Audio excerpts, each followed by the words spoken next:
నేర్పుమయా. దినములోన చేసిన సేవా దైవ చిత్తముకు సరిపోవా. దినములోన చేసిన సేవా దైవ చిత్తముకు సరిపోవా. దీనుడవయ్యు వంటిగా కొండపై చేసిన ప్రార్థన నేర్పుమయా. దీనుడవయ్యు వంటిగా కొండపై చేసిన ప్రార్థన నేర్పుమయా. ప్రార్థన వినెడి పావనుడా, ప్రార్థన మాకు నేర్పుమయా. శత్రుమూక నిన్ను చుట్టుకొని సిలువ పైన నిన్ను జంపగను. శత్రుమూక నిన్ను చుట్టుకొని సిలువ పైన నిన్ను జంపగను. శాంతముతో నీ శత్రుల బ్రోవగా సలిపిన ప్రార్థన నేర్పుమయా. ప్రార్థన వినెడి పావనుడా, ప్రార్థన మాకు నేర్పుమయా. Thank you Paul. Thank you. Yeah, before we go into spending prayer, we listen to the word of God. అందరికీ దేవుని నామమున వందనాలు తెలియజేస్తున్నాను. నా వాయిస్ వినపడుతుంది కదా అందరికి? Yes, brother. Praise the lord church. So దేవుని మహా కృపను బట్టి దేవుడు మనల్ని ఈ దినాన మన జీవితాల్లో చేసిన గొప్ప మేలు ఏంటంటే మనం సజీవంగా ఉండటం. సో మనం మార్నింగ్ లెగిసిన వెంటనే దేవునికి మనం కృతజ్ఞతాస్తుతులు చెల్లించాలి. ఎందుకంటే అనేక మంది ప్రభువును చూడకుండా నిద్రిస్తూ ఉన్నారు.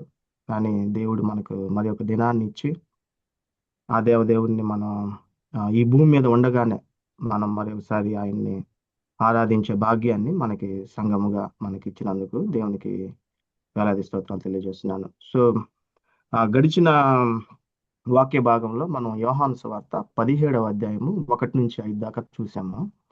ఆ యొక్క యోహాను సువార్త 17వ అధ్యాయము చాలా ఇంపార్టెంట్ కలిగినటువంటి అధ్యాయము. ఎందుకంటే క్రొత్త నిబంధనలో ఒక అధ్యాయం అంతా ఒక ప్రార్థన, అది యేసుక్రీస్తు దేవాతి దేవుని యొక్క ప్రార్థన మన కొరకు దేవుడు కలవరి సిలువలోనికి వెళ్ళటానికి ముందు చేసినటువంటి ప్రార్థన 17వ అధ్యాయం అంతా ఉంది. అది ఆ ప్రార్థన గురించి 1-5 దాకా మనం లాస్ట్ టైం చూసాము. ఇప్పుడు 6వ వచనం నుంచి 19వ వచనం దాకా యేసుక్రీస్తు ప్రభు వారు తన శిష్యుల కొరకు ఏ విధంగా ప్రార్థన చేస్తున్నారు ఒకసారి మనం ప్రార్థనలో గడుపుదాము. ఒక చిన్న ప్రార్థన చేద్దాము. ప్రేమగల మా ప్రియ పరలోకపు తండ్రి, స్తోత్రం నాయన, మాకు ఇచ్చిన యొక్క మహాభాగ్యం బట్టి స్తోత్రము తండ్రి. ప్రభువా, ఈ యొక్క సాయంకాల దినాన మరి ఒకసారి మీ యొక్క సన్నిధిలోనికి వచ్చి నాయన మీ యొక్క వాక్కును, జీవ వాక్కును మేము ధ్యానిస్తూ ఉండగా మాతోటి మాట్లాడండి. మా హృదయాల్లో ఉన్న పాపాన్ని ప్రక్షాళన చేసి అయ్యా తండ్రి మా పాపాలను క్షమించి మీ యొక్క ఆత్మను మా హృదయంలో ఉంచి వినగలిగే చెవులను నాయన వాక్యానుసారముగా పాటించే హృదయాన్ని మాకు దయచేయండి తండ్రి. నాయన సహాయం చేయండి, మీరే మాకు బోధించండి నాయన, సహాయం చేయండి, కృపను అందించండి. యేసునామమున ప్రార్థించి మీకు వినంగా అడిగి పెట్టుకుంటున్నాం మా తండ్రి.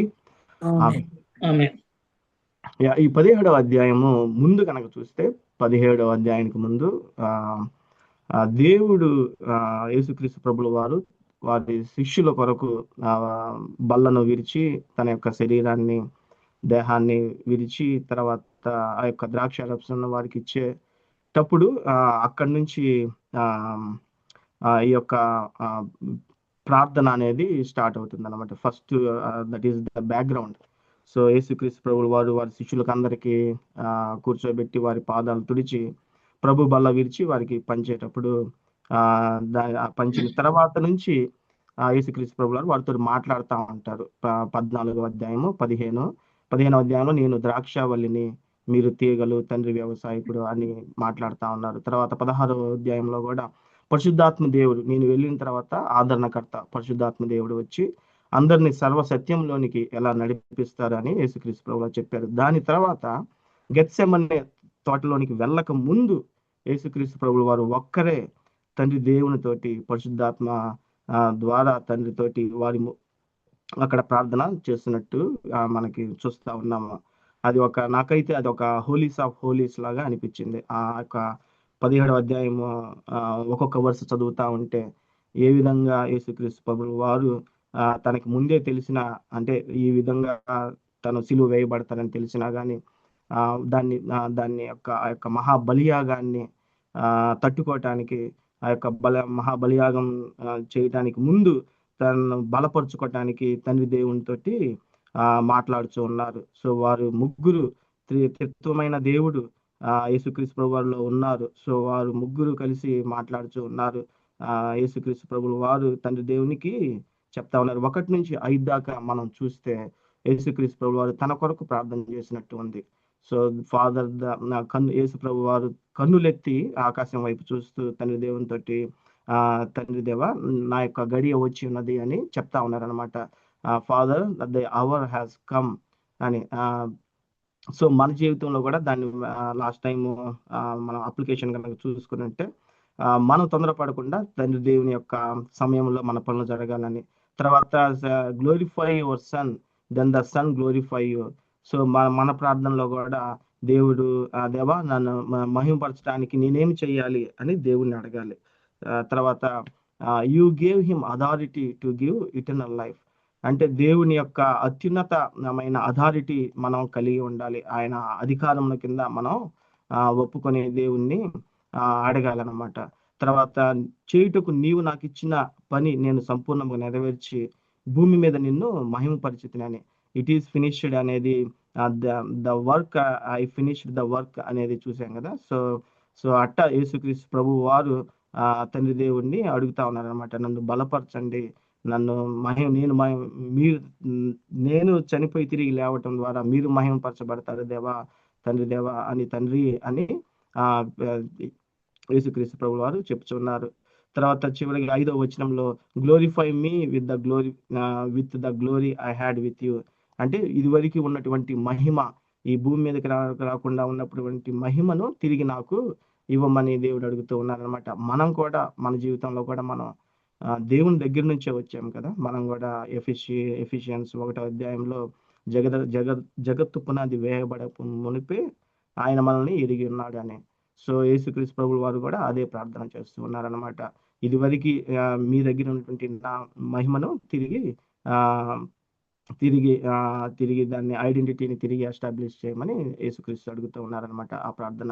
సో ఇప్పుడైతే 16 నుంచి 19 దాకా గనక చూస్తే ఆ యొక్క ప్రార్థన తన శిష్యుల కొరకు ప్రార్థన చేయటం అనేది మనం చూస్తూ ఉన్నాము, తన శిష్యుల కొరకు. సో నేను చదువుతాను, మొత్తం చదవను కానీ మెయిన్ పాయింట్స్ చదువుతాను. సో ఈ యొక్క ప్రార్థనలో 17వ అధ్యాయము 6 నుంచి 19, యోహాను సువార్త 17 6 నుంచి 19 దాన్ని కనుక చూస్తే మనం ద ప్రేయర్ ఆఫ్ రెవల్యూషన్ 1 నుంచి 6వ వచనం నుంచి 8 దాకా గనక చూస్తే ఫస్ట్ది ద ప్రేయర్ ఆఫ్ రెవల్యూషన్. తర్వాత 9 నుంచి 10 దాకా గనక చూస్తే ద ప్రేయర్ ఆఫ్ ఇంటర్సెషన్. తర్వాత 11 నుంచి 12 అండ్ 17 దాకా చూస్తే ద ప్రేయర్ ఆఫ్ ప్రొటెక్షన్. తర్వాత 17, 13 కనుక చూస్తే the prayer of Joy, the prayer for Joy. తర్వాత 17వ వచనం నుంచి 19వ వచనం కనుక చూస్తే the prayer for sanctification. So the prayer of revolution, prayer of intercession, prayer of protection, prayer for joy, prayer for sanctification. So ఈ యొక్క పాయింట్లు తోటి మనం ఒకసారి ధ్యానం చేద్దాము. దేవుని యొక్క ప్రేయర్ ఆఫ్ రెవల్యూషన్ రెవల్యూషన్ ఏ విధంగా మన ఎడల తన శిష్యుల ఎడల ప్రత్యేకంగా, ఇది ప్రత్యేకంగా శిష్యుల కొరకు ప్రార్థన అన్నమాట. సో దీన్ని ప్రత్యేకంగా చూద్దాం ఒకసారి. 6వ వచనము, యోహాను సువార్త 17వ అధ్యాయము 6వ వచనము. లోకము నుండి నీవు నాకు అనుగ్రహించిన మనుష్యులకు నీ నామమును ప్రత్యక్షపరచితిని. వారు నీ వారై ఉండిరి, నీవు వారిని నాకు అనుగ్రహించితివి. వారు నీ వాక్యమును గైకొని ఉన్నారు. నీవు నాకు అనుగ్రహించిన మాటలు నేను వారికి ఇచ్చి ఉన్నాను. వారు ఆ మాటలను అంగీకరించి నేను నీ యొద్ద నుండి బయలుదేరి వచ్చి తినని నిజముగా ఎదిగి నీవు నన్ను పంపితివని నమ్మిరి కనుక నీవు నాకు అనుగ్రహించి ఉన్నవన్నీ నీ వలనే కలిగినవని వారిప్పుడు ఎరిగి ఉన్నారు. So I have manifested your name అంటుంది. దేవుడు యేసుక్రీస్తు ప్రభు వారు తండ్రి దేవుణ్ణి మేనిఫెస్టేషన్ చేసినట్టు మనం చదువుతూ ఉన్నాం ఇక్కడ. So I have manifested your name. Jesus Christ reveal the father's name అనమాట. సో కీర్తనలు 103:7 కనుక చూస్తే తాను తన మార్గములను మోషకు తన క్రియలను ఇశ్రాయేలీయులకు తెలియజేసెను. God reveals himself to his people. ఆయన ఈ బైబిల్ కూడా మనకు యేసుక్రీస్తు ప్రభుల వారే కదా, తండ్రి దేవుడు పరిశుద్ధాత్మ ప్రేరేపణతోటి ఈ యొక్క బైబిల్ కూడా రాయబడి ఉంది మనకి. సో ఈ యొక్క గ్రంథంలో యేసుక్రీస్తు ప్రభు దేవుని యొక్క మార్గాలు, తర్వాత ఆయన యొక్క బోధనలు, ఆయన యొక్క ఆజ్ఞలు మనకు తెలియజేస్తూ ఉన్నారు. యోహాను సువార్త 8:28 కూడా gave them the father's word, నేను చెప్పునది తండ్రి నాకు నేర్పినదే అంటూ ఉన్నారు యేసుక్రీస్తు ప్రభువు వారు. ఆయన తండ్రి దేవుడు ఏదైతే చెప్పాడో అదే నేను మీకు చెప్పుచూ ఉన్నానని. తర్వాత 1 Thessalonians 2:13 కూడా నేను చదువుతాను, మీరు వినండి. 1 Thessalonians 2:13 కూడా దేవుని వాక్యమును మీరు స్వీకరించినప్పుడు అది మీలో క్రియాశీలమై ఉన్నది అని ఉంది. దేవుని వాక్యాన్ని. సో మనం ఎప్పుడైతే ఆయన మేనిఫెస్టేషన్ కుమారుడే తండ్రి నామంలో ఇక్కడికి వచ్చాడని, తర్వాత ఆయన ఎరుగటియే నిత్య జీవం అని మనం ఎప్పుడైతే తెలుసుకుంటామో అప్పుడు మన జీవితంలో కూడా ఆ యొక్క దేవుని యొక్క మహిమను, తర్వాత దేవుణ్ణి మనం గ్రహించిన వారమై ఉంటాము. దేవుని వాక్యాన్ని మనం గ్రహిస్తే ఆయన మనల్ని ఎన్నుకుంటాడనమాట. 8వ వచనంలో నీవు నాకు అనుగ్రహించినవన్నీ నీ వలనే కలిగినవని వారిప్పుడు ఎరిగి ఉన్నారు. సో యేసుక్రీస్తు ప్రభు వారు ఎన్నో సూచక్రియలు చేశారు కదా శిష్యులతోకి. సో వారు అంతా ఒకసారి ఫిలిప్ కూడా యేసుక్రీస్తు ప్రభుల వారిని అడుగుతారు.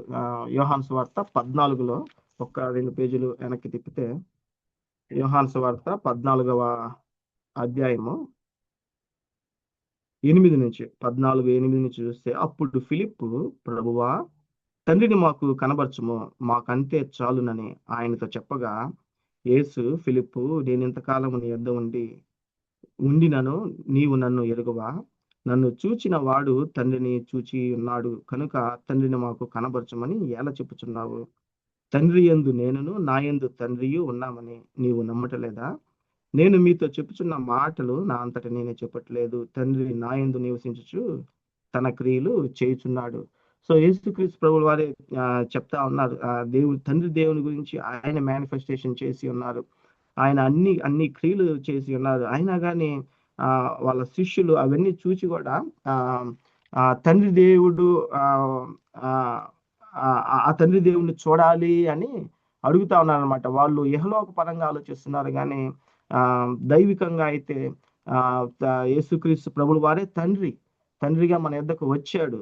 ఆయన తన క్రియలను, తన ప్రేమను, తన యొక్క బాధను, తన యొక్క దయను ఆయన మనకు చూపించాడు, తన యొక్క హోలీనెస్ ని కూడా. ఎందుకంటే తర్వాత అక్కడ రూపాంతరపు కొండ మీద కూడా వారు దేవుణ్ణి చూశారు కదా. మోషే, ఏలియా, యేసుక్రీస్తు ప్రభువు వారిని వారు కలుసుకోవటం, ఆ మహిమను, ఆ యొక్క హోలీనెస్ ని వారు చూసిన వారిగా ఉంటూ ఉన్నారు. తర్వాత వాళ్ళు యేసుక్రీస్తుని నమ్మారు కూడా. పేతురును యేసుక్రీస్తు అడిగినప్పుడు మెస్సయ్య గురించి నీవేమనుకుంటున్నావు అన్నప్పుడు పేతురు చెప్పింది నువ్వు దేవుని కుమారుడు అని చెప్తాడు కదా. సో అట్ట వారు దగ్గరుండి దేవుణ్ణి చూచారనమాట.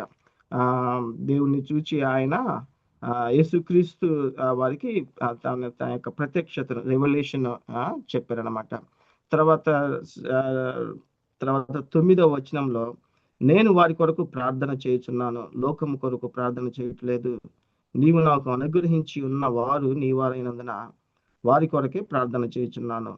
నావన్నీయు నీవి, నీవియు నావి, వారి యందు నేను మహిమపరచబడి ఉన్నాను. నేను నా కొరకు ప్రార్థన చేయుచున్నాను, లోకం కొరకు ప్రార్థన చేయట్లేదు.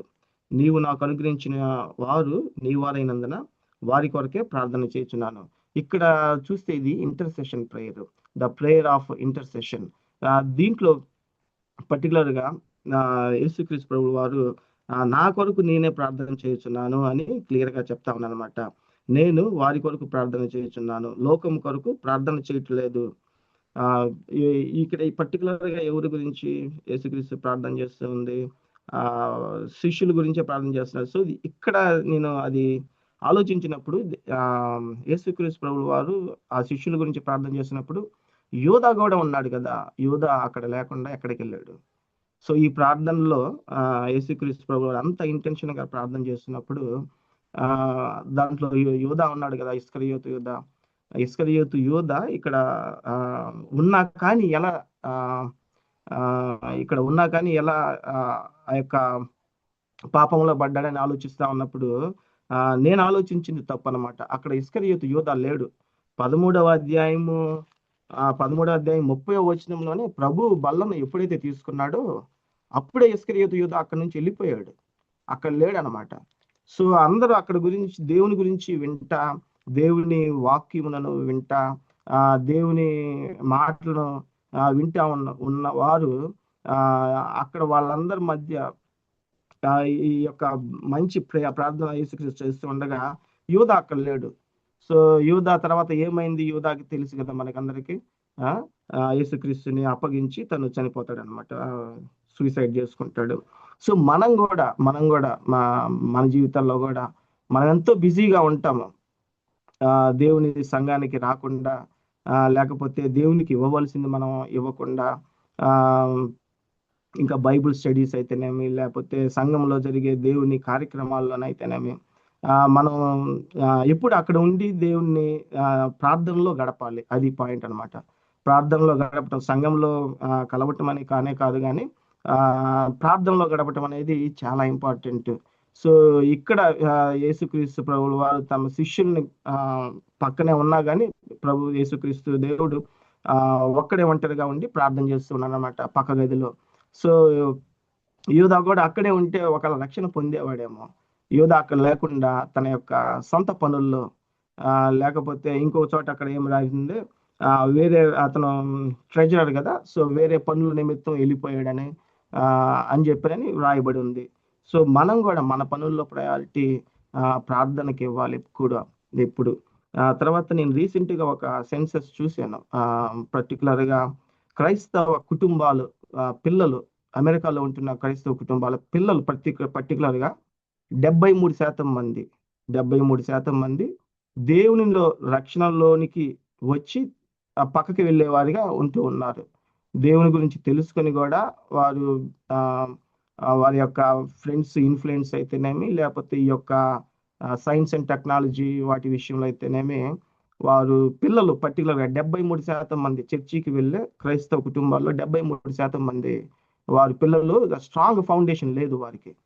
సో ఎందుకు లేదు అని అంటే వారు రకరకాల కారణాలు అయి ఉండొచ్చు. చదువులు అయితేనేమి, తల్లిదండ్రులు ప్రయారిటీ దేవునికి ఇవ్వకుండా వారి సొంతగా చదువు మీద ఫోర్స్ చేయటమో, లేకపోతే యాక్టివిటీస్లో బిజీ అవ్వటమో, ఏదో మొత్తానికి వారి పిల్లలు మాత్రం చర్చికి వస్తున్నారు కానీ వాళ్ళు ఫౌండేషన్ లేకపోవటం వల్ల రాతి నేల మీద పడ్డ విత్తనాల వల్లే అవి అవుతా ఉన్నాయి అన్నమాట. సో మనం కూడా అవి కొన్ని తెలుసుకొని మన పిల్లల కొరకు ప్రత్యేకంగా మనం సీరియస్నెస్గా తీసుకొని వారిని ప్రేయర్లోకి, ప్రార్థనలోకి నడిపించే వారిగా మంచి ఫౌండేషన్ దేవునిలో ఉండాల్సిన ఫౌండేషన్లో వారు ఉండవలసిందిగా నేను దేవుని ప్రార్థిస్తూ ఉంటాను ఎప్పటి నుంచో. తర్వాత strong of prayer of revolution, prayer of intercession చూసాము. తర్వాత ఇప్పుడు prayer of protection, prayer for protection, prayer for protection 11 నుంచి 12 వచనాలు చూస్తే, నేను ఇకను లోకంలో ఉండను గాని వీరు లోకంలో ఉన్నారు, నేను నీ యొద్దకు వచ్చుచున్నాను. పరిశుద్ధుడమైన తండ్రి, మనము ఏకమై ఉన్నలాగున వారును ఏకమై ఉండినట్లు నీవు నాకు అనుగ్రహించిన నీ నామమందు వారిని కాపాడుము. నేను వారి యొద్ద ఉండగా నీవు నాకు అనుగ్రహించిన వారిని నీ నామమందు కాపాడి తిని, నేను వారిని భద్రపరిచి తిని కనుక లేఖనము నెరవేరినట్లు నాశన పుత్రుడు తప్ప మరి వారిలో ఎవడును నశింపలేదు. నేనికను లోకంలో ఉండను గాని వీరు లోకంలో ఉన్నారు. సో యేసుక్రీస్తు ప్రభువుల వారికి తెలుసు కదా, ఈ చనిపోయి తిరిగి 3వ దినం లేచిన తర్వాత తండ్రి కుడి పార్శ్వంలో కూర్చొని ఉంటాడు, మన కొరకు విజ్ఞాపన చేస్తూ ఉంటాడు అని. అయితే ఆ శిష్యుల గురించి వారిని బలపరచమని దేవుడు, యేసుక్రీస్తు ప్రభువుల వారు తండ్రి దేవుడిని అడుగుతూ ఉన్నారనమాట. నేను ఇకను లోకంలో ఉండను గాని వీరు లోకంలో ఉన్నారు. పరిశుద్ధుడమైన తండ్రి, మనము ఏకమైన లాగున వారును ఏకమై ఉండినట్లు నీవు నాకు అనుగ్రహించిన నీ నామమందు వారిని కాపాడుము. మనము ఏకమై ఉన్న లాగున చూసారు, ఇక్కడ దేవుడు మనల్ని మనతో సహవాసం కావాలని కోరుకుంటూ ఉన్నాడు అనమాట. సృష్టి ఆరంభం నుంచే, సృష్టి జగదుత్పత్తి వేయబడక ముందు నుంచే ఆదము అవ్వలను సృజించిన దేవుడు మనందరితోటి సహవాసం కలిగి ఉండాలనుకున్నాడు. కానీ ఆదాము తను కంట్రోల్ చేసుకోకుండా దేవుని ఆజ్ఞను వ్యతిరేకించి ఆ యొక్క దేవునికి వ్యతిరేకంగా చేయటం వల్ల ఆ యొక్క సహవాసం అనేది పోయింది. సో యేసుక్రీస్తు దేవుడు ఇక్కడ మన కొరకు ప్రార్థన చేస్తున్నాడు అన్నమాట. పరిశుద్ధుడమైన తండ్రి, మనము ఏకమై ఉన్నలాగున వారిను ఏకమై ఉన్నట్లు నీవు నాకు అనుగ్రహించిన నీ నామమందు వారిని కాపాడుము. నీ నామమందే వారిని కాపాడుము అని అంటూ ఉన్నాడు దేవుడు. తన యేసుక్రీస్తు దేవుడు కీర్తనలు 121:7 కూడా యెహోవా నిన్ను సమస్త కీడుల నుండి కాపాడును. ఇక్కడ ఏకమై ఉండినట్లు నీ నామమందు వారిని కాపాడుము అని అంటూ ఉన్నాడు కదా. యెహోవా నిన్ను సమస్త కీడుల నుండి కాపాడును అని కీర్తనకారుడు అంటున్నాడు. తర్వాత ఎఫిషియన్స్ 4:3 కూడా శాంతి బంధం చేత ఆత్మ యొక్క ఏకత్వమును కాపాడుటకు శ్రమపడుడి. ఆత్మ యొక్క ఏకత్వమును కాపాడుటకు, the unity as a protection, ఐక్యముగా ఉండటం వల్ల శాంతి బంధము చేత ఆత్మ యొక్క ఏకత్వమును కాపాడుటకు శ్రమపడడి. మన ముందు ఉంచిన ఈ యొక్క పరుగు పందెంలో మనం ఏకత్వం కొరకు, యూనిటీ కొరకు మనం పాటుపడాలంట, శ్రమ పడాలంట. తర్వాత 1 పీటరు 1:5 కూడా దేవుని శక్తి చేత విశ్వాసం వలన కాపాడబడుచున్నాము. చూసారా, ఈ ప్రార్థన యేసుక్రీస్తు తండ్రి దేవుని అడుగుతూ ఉన్నారు వారిని కాపాడుమని. పీటరు రాసింది కూడా దేవుని శక్తి చేత విశ్వాసం వలన కాపాడబడుచున్నామంట. మనం యేసుక్రీస్తు చేసిన యొక్క ప్రార్థన, దాని ద్వారా మనం కాపాడబడుచు ఉన్నాము. తర్వాత protection from the evil one, తెస్సలోనికీయులు 2వ తెస్సలోనికీయులు రాసిన పత్రిక 3:3 ప్రభువు నమ్మకస్తుడు, ఆయన మిమ్మల్ని బలపరిచి దుష్టుల నుండి కాపాడును అని ఉంది. ఒక్క నిమిషం. ఓకే, ఆస్కమ్మా. Sorry. Protection from the evil one 12వ వచనము చివరిలో కనుక చూస్తే, నాశన పుత్రుడు తప్ప వారిలో మరి ఎవడును నశింపలేదు. ఆ యొక్క protection from the evil one అంటే సైతాన్ నుంచి, దుష్టుని నుంచి మనల్ని కాపాడమని దేవుడు అడుగుతూ ఉన్నాడు అనమాట. సో ఇప్పుడు దాకా మనం కనుక చూస్తే prayer of revolution, prayer of protection, pray for protection and pray for joy. 13వ వచనంలో, ఇప్పుడు నేను నీ యొద్దకు వచ్చుచున్నాను, నా సంతోషము వారి యందు పరిపూర్ణమగినట్లు లోకమందు ఈ మాట చెప్పుచున్నాను. నా సంతోషం వారి యందు పరిపూర్ణమగినట్లు దేవుని యొక్క సంతోషము మన యందు పరిపూర్ణం అవ్వాలంట. ఆయన శాంతి, ఆయన సమాధానము మన యందు ఉండాలి అని దేవుడు ప్రార్థన చేస్తూ ఉన్నాడు అనమాట. His Joy in the disciples అని. తర్వాత మా యోహాను 15:11 కూడా నా ఆనందంలో మీరు ఉండినట్లు అని రాయబడి ఉన్నది. My Joy fulfilled in themselves. వారిలో దేవుని యొక్క దైవికమైన సంతోషము, the Joy comes from God కదా. తర్వాత ఇర్మియా 15:16 కూడా నీ వాక్యములు నా హృదయమునకు ఆనందము కలుగజేయనున్నది. తర్వాత కీర్తనలు 1వ అధ్యాయంలో కూడా delight and meditate day and night. Delight అని ఉంది, సంతోషం కలిగి దేవుడిని ప్రార్థన చేయాలన్నమాట. God's word is producers joy. ఆయన వాక్యం మనం కూడా ప్రతిరోజు వాక్యం గనక చదువుకుని అంటే ఆ యొక్క వాక్యంలో వచ్చినటువంటి ఆ యొక్క ఆశీర్వాదాలు లేదా దేవుని యొక్క ప్రేమను తెలుసుకోవటం వల్ల మన యొక్క హృదయాల్లో కూడా ఎంతో సంతోషం కలుగుతూ ఉంటుంది. తర్వాత జాయ్ బిఫోర్ ట్రయల్స్. లోకంలో శ్రమ కలిగినప్పుడు కూడా దేవుని యొక్క వాక్యమును చదివినప్పుడు ఆ యొక్క వాక్కు మనల్ని బలపరుస్తూ ఉంటుంది అనమాట. ఆ యొక్క విశ్వాసులకు దేవుని వాక్యమే బలము. తర్వాత ఫిలిపియన్స్ 4:4 కూడా చూస్తే మనం ఎల్లప్పుడూ ప్రభువులో ఆనందించుడి అని ఉంది, ఎల్లప్పుడూ. So Joy as a protection. So యేసుక్రీస్తు ప్రభువు వారు మన కొరకు మనకు సంతోషం కలగాలని ప్రార్థిస్తూ ఉన్నారనమాట. సో ఆ సహవాసం చూసారా, దేవుని యొక్క ఆ యొక్క ప్రార్థనలో ఆయన మన కొరకు ప్రొటెక్షన్ కావాలని, మనలో సంతోషం ఉండాలని చాలా మంది ఏమనుకుంటారంటే ఇది ఒక బోరు, క్రిస్టియానిటీ అనేది ఒక బోరు మతం లాగా అనుకుంటా ఉంటారు. దాంట్లో ఎక్కువ సంతోషం ఉండదు, లేకపోతే వాళ్ళు సినిమాలు చూడరు, లేకపోతే వాళ్ళు ఈ యొక్క మత్తు పానీయాలు, సిగరెట్లు కానీ అట్లాంటివి ఏమి తాగరు, వాళ్ళకి ఎంటర్టైన్మెంట్ అంటూ ఏమి లేదు, ఇది ఒక విడువబడిన మతం లాగా వాళ్ళు అనుకుంటారు. కానీ దేవుని యొక్క వాక్యము ఎప్పుడైతే వారు చదువుతారో ఆ యొక్క వాక్యము హృదయంలో వెలుగొందింది.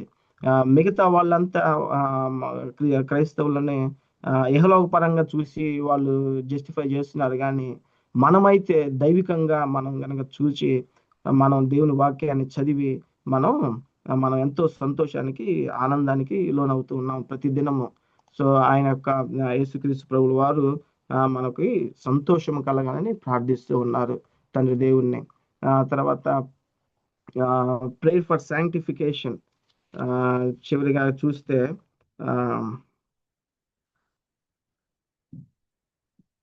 వారికి నీ వాక్యము ఇచ్చి ఉన్నావు, 14వ వచనము 15.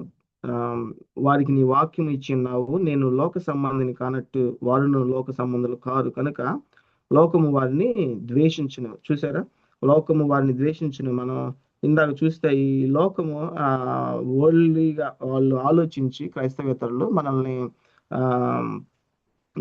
ఒక నిషిద్ధమైన ప్రత్యేకింపబడిన వారిగా వాళ్ళు కొంతమంది మనల్ని చూస్తూ ఉన్నారనమాట. నీవు 15వ వచనం, నీవు లోకముల నుండి వారిని తీసుకొని పోమని నేను ప్రార్థించట్లేదు, కానీ దుష్టుని నుండి వారిని కాపాడమని ప్రార్థించున్నాను.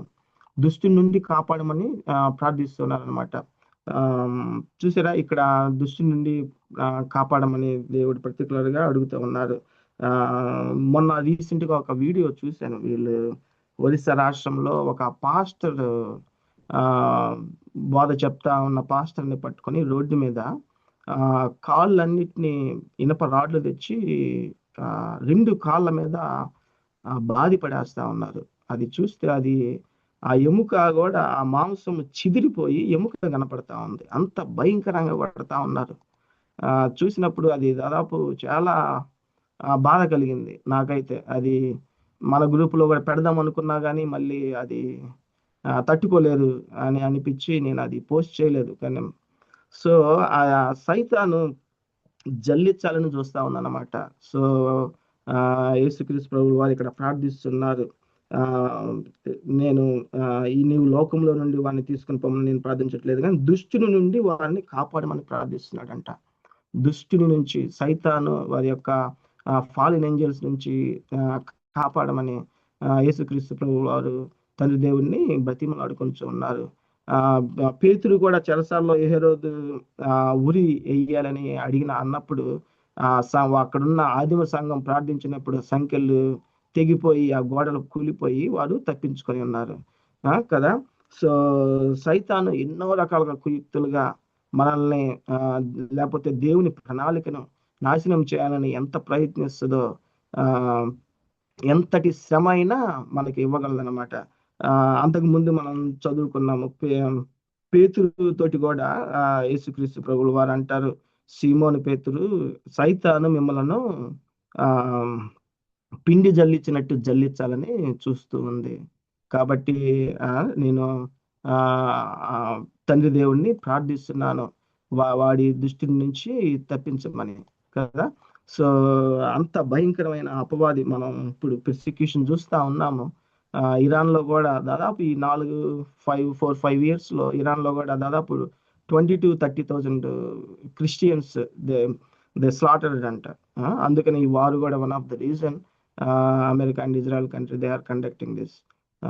సో అట్టా సైతాను క్రైస్తవుడు అని అంటే వదిలిపెట్టట్లేదు. ఇంకా ఈ అంత్య దినాల్లో అది ఇంకా ఎక్కువ అయిపోయింది. Zero tolerance. ఇమ్మీడియట్ గా ఎవరైతే నేను క్రైస్తవుని అని అంటానో వాళ్ళని నానా ఇబ్బందులు పెట్టడానికి రెడీగా ఉందన్నమాట. నేను మొన్న కూడా విన్నాను, బ్రదర్ వర్జీనియా వీళ్ళు వచ్చి అంటా ఉన్నాడు అనమాట. వారు మిషనరీగా మిజోరాం స్టేట్కి వెళ్ళటానికి వారి పేరు మార్చుకున్నారంట. వారు క్రిస్టియన్ పేరు, ఆ పేరుని ఇంకొక క్రైస్తవేతర పేరుగా వాళ్ళు మార్చుకొని మిషనరీ వర్క్ చేయడానికి, సీక్రెట్ గా మిషన్ వర్క్ చేయడానికి పోతున్నారు. చూసారా, అది సైతాను జీరో టాలరెన్స్. లిటరల్ గా క్రైస్తవుడు అంటే ఇక ఎన్నో కష్టాలు గుండా కొలిమి గుండా పోవాల్సిందే. ఇదివరకు ఇట్లాగా రెడ్ కార్పెట్ లేదు. ఇదివరకు మనం కనుక చూస్తుంటే ఒక బీజేపీ ప్రభుత్వం రాకముందు కానీ లేకపోతే ఒక 20 సంవత్సరాల క్రితం సువార్త మనం బాగా చెప్పగలిగే వాళ్ళం, ధైర్యంగా ఎక్కడికన్నా వెళ్ళి కరపత్రాలు ఇవ్వగలిగే వాళ్ళం. దేని గురించి ఇది దేవుడే చేశాడని మన కొలీగ్స్ తో కూడా చెప్పగలం. కానీ ఇప్పుడు ఆ పరిస్థితి లేదు. ఇప్పుడు ఎప్పుడైతే మనం ఒక చిన్న మాట అంటామో ఇది దేవుని దయ వల్ల జరిగింది అని అంటామో, ఇక ఎన్నో శ్రమలు మనం క్రికెట్ లో కూడా చూసాం కదా. Sanju Samson when he did a great job in world cup finals, అతన్ని కూడా వాళ్ళు బాగా ట్రోల్ చేశారు. సో కానీ గురి వద్దకే మనం పరిగెత్తాలి, దేవుని గురి వద్దకే మనం పరిగెత్తాలి. తర్వాత 16వ వచనం చూస్తే, నేను లోక సంబంధిని కానట్టు వారును లోక సంబంధులు కారు. సో దేవుడు తండ్రి దేవుడు అక్కడి నుంచి పరలోకం నుంచి వచ్చారు కదా యేసుక్రీస్తు ప్రభువు వారు, నేను ఈ లోక సంబంధిని కాను కాబట్టి వారును ఈ లోక సంబంధులు కారు. సో యేసుక్రీస్తు ప్రభువు వారు తండ్రి దేవుడిని అడుగుతూ ఉన్నారనమాట. మిగిలిన 11 మంది శిష్యుల కొరకు ప్రార్థన చేస్తూ ఉన్నారు. నేను ఈ లోకముకు సంబంధించిన వాడిని కాను కాబట్టి వారు కూడా ఈ లోకమునకు సంబంధించిన వారు కారు అని చెప్తూ ఉన్నారు. 17వ వచనంలో, సత్యమందు వారిని ప్రతిష్ఠ చేయము, నీ వాక్యమే సత్యము, నీవు నన్ను లోకమునకు పంపిన ప్రకారము నేను వారిని లోకమునకు పంపితిని, వారును సత్యమందు ప్రతిష్ఠ చేయబడినట్లు వారి కొరకై నన్ను ప్రతిష్ఠ చేసుకొనుచున్నాను, వారి కొరకై నన్ను ప్రతిష్ఠ చేసుకొనుచున్నాను అని దేవుడు ప్రార్థిస్తూ ఉన్నాడు. తండ్రి దేవుని యొద్ద ఈ సృష్టి కంటే ముందు ఉన్న దేవుడు, ఈ సృష్టిని సృజించిన దేవుడు, అన్నిటికంటే ఆల్ఫాయు ఒమేగా ఉన్న దేవుడు, తర్వాత నేనే మార్గము సత్యము జీవమునైనా చెప్పిన దేవుడు. సో అటువంటి దేవుడు మనల్ని రక్షించటానికి ఆ యొక్క ఆదాము చేసిన ఆ యొక్క జన్మ పాపము నుంచి, ఆది పాపము నుంచి మనల్ని రక్షించటానికి త్రియేక దేవునిలో ఉన్నటువంటి యేసుక్రీస్తు ప్రభువు వారు ఆయన ఆ యొక్క బాధను, తన యొక్క సహవాసాన్ని ఆదాము ద్వారా కోల్పోయినప్పుడు దాన్ని రీస్టోర్ చేయటానికి యేసుక్రీస్తు ప్రభువు వారే తండ్రి దేవుని యొక్క నుంచి, పరలోకం నుంచి, ఆ యొక్క మహాసింహాసనం నుంచి మనుష్య రూపంలో మన యొద్దకు వచ్చి తను తాను ప్రతిష్ఠ చేసుకుని మనల్ని కాపాడటానికి వచ్చాడనమాట. సత్యం అంటే ఏందో అని పిలాతు అడిగినప్పుడు సత్యం అంటే నేనే మార్గము సత్యము జీవమునని యేసుక్రీస్తు ప్రభువు వారు చెప్పారు. సో ఇక్కడ ది ప్రేయర్ ఆఫ్ సాంక్టిఫికేషన్ గా చూస్తూ ఉన్నాము. Prayer for sanctification. సో ఇక్కడ కీర్తనలు 119:9 కూడా నీ వాక్యము గమనించటం వలన మార్గము శుద్ధి. ఎప్పుడైతే మనం దేవుని మార్గాలు గనక మనం ధ్యానిస్తే, గమనిస్తే, స్టడీ అంటే ఎవిడెన్స్ పరంగా మనం గనక క్షుణ్ణంగా పరిశీలిస్తే అప్పుడు మన మార్గంలో శుద్ధి కలిగిద్దంట. తర్వాత ఎఫిషియన్స్ 5:26 కూడా వాక్యము చేత స్నానము చేయించి శుద్ధిపరచుటకు, తర్వాత ఆయన వాక్యము చేత మనం స్నానం చేయింపడాలన్నమాట. తర్వాత యోహాను సువార్త 20:21 కూడా తండ్రి నన్ను పంపినట్లు నేను మిమ్మల్ని పంపుచున్నాను. ఆ యొక్క మిషన్ సాంక్టిఫైడ్ ఫర్ మిషన్ అనమాట. తండ్రి దేవుడు నన్ను పంపినట్లు నేను మిమ్మల్ని పంపుచున్నాను. ఆయనే తండ్రి, యేసుక్రీస్తు ప్రభుల వారి తండ్రి. సో ఆ తండ్రి శిష్యులను కూడా లోకంలోకి పంపుచూ ఉన్నారనమాట. మత్తయి సువార్త 28లో ద గ్రేట్ కమిషన్ ఇస్తున్నారు కదా. సో ఆ టైంలో తండ్రి దేవుడు యేసుక్రీస్తు ప్రభులు వారు వారి యొక్క శిష్యులను పిలిచి నేను మిమ్మల్ని అథారిటీ తోటి పంపుతున్నాను అని చెప్తూ ఉన్నారు. తర్వాత హీబ్రూ 10:10 కూడా యేసుక్రీస్తు శరీరము ఒక్కటే బలి అర్పింపబడిన ద్వారా మనము పరిశుద్ధులమైతిమి. So Jesus Christ sanctified himself for us అనమాట. మన పాపములను మోసుకొని పోయే గొర్రె పిల్లగా యేసుక్రీస్తు ప్రభుల వారు ఉన్నారు. తర్వాత 1 Peter 1:15-16 గనక చూస్తే పరిశుద్ధులైనడి నేను పరిశుద్ధులను గనక, ఇక్కడ దేవుడు God calls his people to holiness అనమాట.